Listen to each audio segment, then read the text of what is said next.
Okay. This, unfortunately, is probably my least favorite, if not the bottom half, of the X-Men series for as movies. I have not seen Dark Phoenix yet, so I don't know the jury's still out on that one. So until I see it and do my complete series review on this season, or this series, as of right now, unfortunately, X-Men, or I guess like X2, X-Men United, is definitely my least favorite of the series. Now, does that mean it's a bad movie? No, it's not a bad movie at all. It's just, to me, it's like, okay. It's okay. It's a movie that you're gonna watch, you're gonna enjoy it, you might not enjoy it, you're gonna be high points and low points, but you'd be like, at the end of it, walk out like, yeah. And if you don't believe me, look at people reviews of this movie. Like, go find people talk about X-Men season and go find like what their favorite parts of X-Men are, or what their favorite X-Men movie is. You're really going to see anybody that says X2, X-Men United. Matter of fact, I barely hear anybody talk about this movie. Barely hear anybody talk about it. But today, in 2021, I'm going to talk about it on this episode of Movie Breakdowns because I'm reviewing the X-Men series, and this is what you deserve. What's up, world? Welcome to another episode of Movie Breakdowns. I'm your host, Ali Zakka.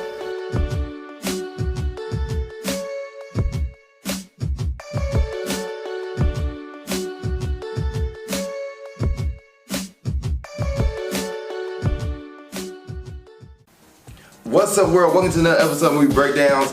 I'm your host, Ali Zakka, and what is Movie Breakdowns? It's a movie review series where we look at new and old movies, give them a grade, A through F, plus and minuses do count. In this movie you want me to review, let me know. Please put in the comment section below. And I also have a Patreon, Patreon/Ali Zakka, where you pay for my services, you get the reviews like that. Also, you get trade reaction, trade reviews, and much more stuff on there. My first thoughts right when I get done with a movie. So you get all that if you pay for my services on Patreon. And also I want to say thank you guys so much for watching this series. Thank you guys so much for the love. I appreciate it. Thank you so much. And let's keep this series rolling. Heck, I'm going to do it regardless. I love watching movies and go put my thoughts out there for you guys. So if you love my thoughts and you love the series, I appreciate you. Thank you so much. And thanks for being with me. Okay, now let's go ahead and get into today's episode of X2, X-Men United. What is this movie about? This movie is about Stryker returning to pretty much try to continue the war between mutants and humans. He wants to get rid of mutants, and he's going to attack the X-Men mansion and try to get as many mutants as possible and use Charles Xavier to kill off mutants. That is the plot of this movie, and it's up to the X-Men to stop him. Pretty much. That's it. That is it. That's pretty much it. I don't know what else to say about this movie. That's the plot. That is it. That is it. Does that mean it's a bad movie? No. It's simple. I guess every movie you write that you put the main plot out there is simple. It's just, this movie to me really didn't do much for me. It was, to be honest, for myself, this movie didn't do much. It's not a bad film. The characters' motivation is all there. It's just that, for the main part, I guess, the main character's motivation is all there. It's just that it doesn't really grab your attention. I'm not sure what it is. Maybe the lighting of the movie, the fact that more of the movie is more of a dark color tone, especially the third arc of the movie is like a darkish green because they're in a military base that's underground. I do not know what it is with this movie. For me, when I watch it, it's just like, it's fine. It's fine. And that's okay. It's a fine movie. But it doesn't really take me up and it doesn't take me down. Now, I do want to mention the beginning of the movie, though, with Nightcrawler. And I guess this is part where every time I watch this movie, maybe it's a disappointment for me because you open up with Nightcrawler in the White House with Mozart playing in the background. You're like, hell yeah, like this scene goes ham. He's teleports up the White House, kicking people's butt, the slow motion havoc. He's moving so fast and he's jumping up, kicking, like going through room for room, getting to the president, and then like right before he gets to the president, he gets shot and disappears, teleports. But he's being controlled by Stryker. And at that scene, the movie goes from here to just kind of like down, down, down, and then just stays a like path along. Like it's not like continue goes down. It just drops down and then just stays stagnant, and it doesn't take you back up or back down. Maybe because the resolution of certain characters doesn't really get like it doesn't, the conflict between certain characters doesn't play out in a way so you don't feel like, oh, you get that, yes, I'm glad the good guys got the one up here at the end of the movie, or oh, it sucks the villain got this one up here. You don't get those moments. And I get it, if you watch this movie, it's almost like it is a sequel movie. They are legit telling you like, we have a third one in the works, this is a sequel. And maybe the love relationship between Jean Grey and Wolverine doesn't really work well for me, or the love relationship between Jean Grey and Cyclops doesn't really work well for me. I don't know what it is on this movie. It's just, And I don't hate this movie. I just so indifferent towards it. Like if people were like, hey, Ali, you wanna watch X-Men 2? I'll be like, sure. I'm not gonna be like, heck yeah, Avengers, or heck yeah, Days of Future Past, or heck yeah, First Class. It's gonna be like, sure.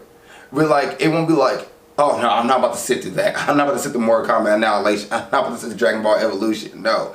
Why would you ask me to watch those movies? Like this movie, like, Ali, you gonna watch this movie? I'm like, sure. And you probably be like, what's wrong? Like, I just indifferent.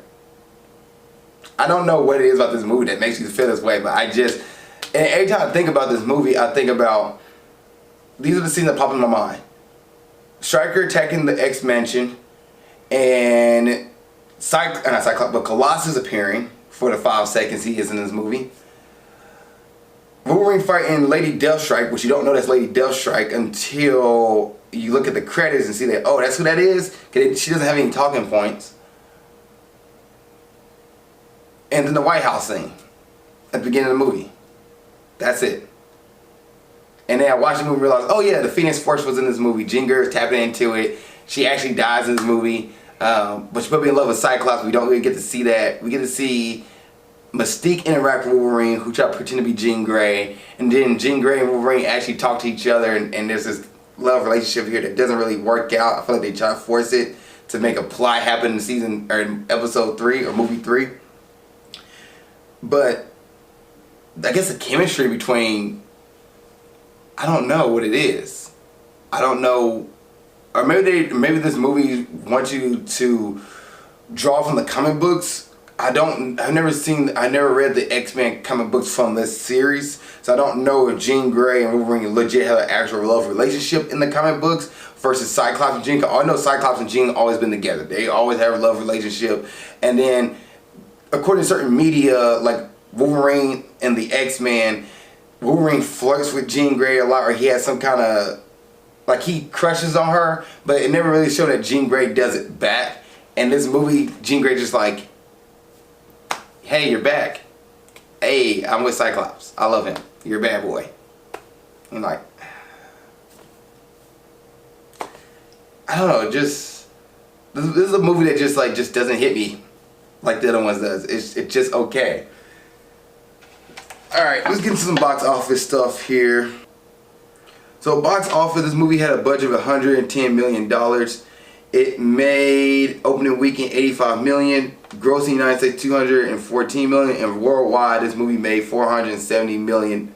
Sorry, not 470, but $407 million worldwide. So it got its money's back. Let's get into characters. Patrick Stewart is Professor X, Charles Xavier. He was fine. He kind of was the same character he was at the beginning of the movie, at the end of the movie, but these characters, there's not really much of a character change for a lot of these characters in this movie. They're still the same person they was at day one when he watched this movie, but he did a great job. He's still just as good as he was in the first one. Hugh Jackman as Wolverine.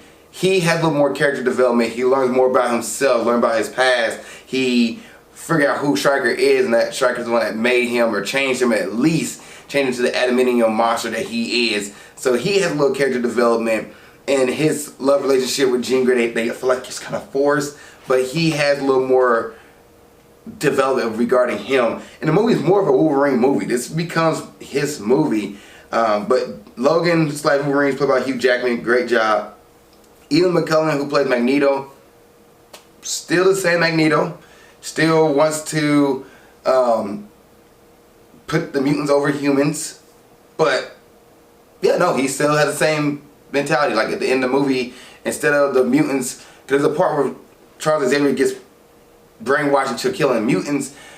Magneto goes in and changes to killing humans. So he's still the same character. Halle Berry, who played Storm, she's okay.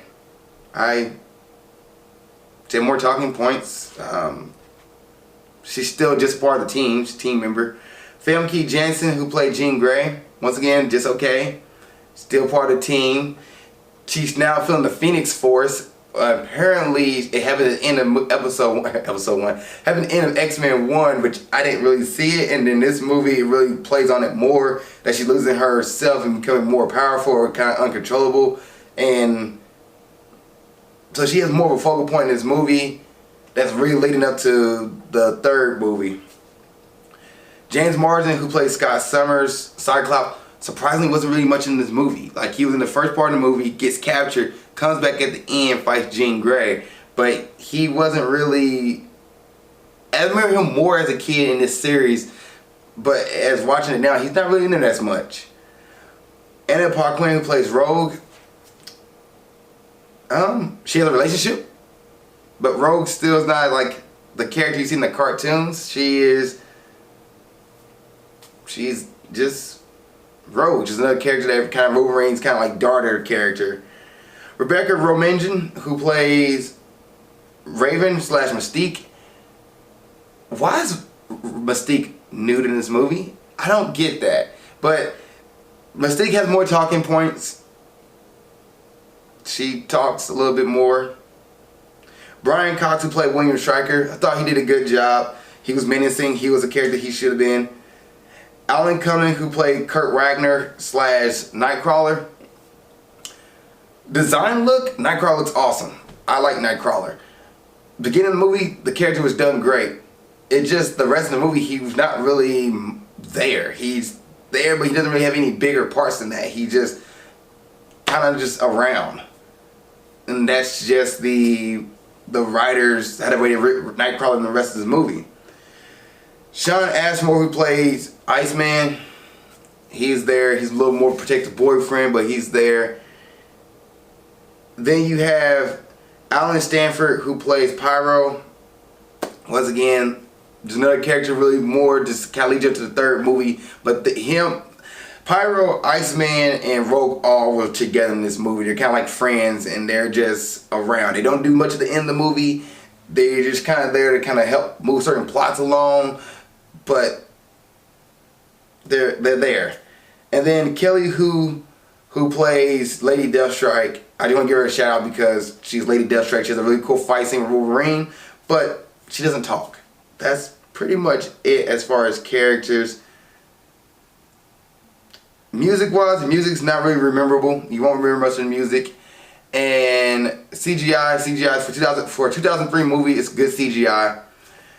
I'm going to grade, well, I should say for grading, is this a Friday night movie? Not really, no. You can save your time on it.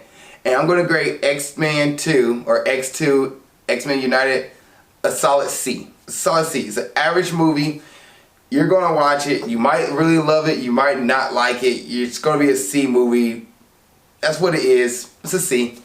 If you guys seen X2, X-Men United, what did you think? Please put in the comment section below. Other than that, thank you guys for watching this episode of Movie Breakdown. See you next time. I love you guys, and keep being awesome.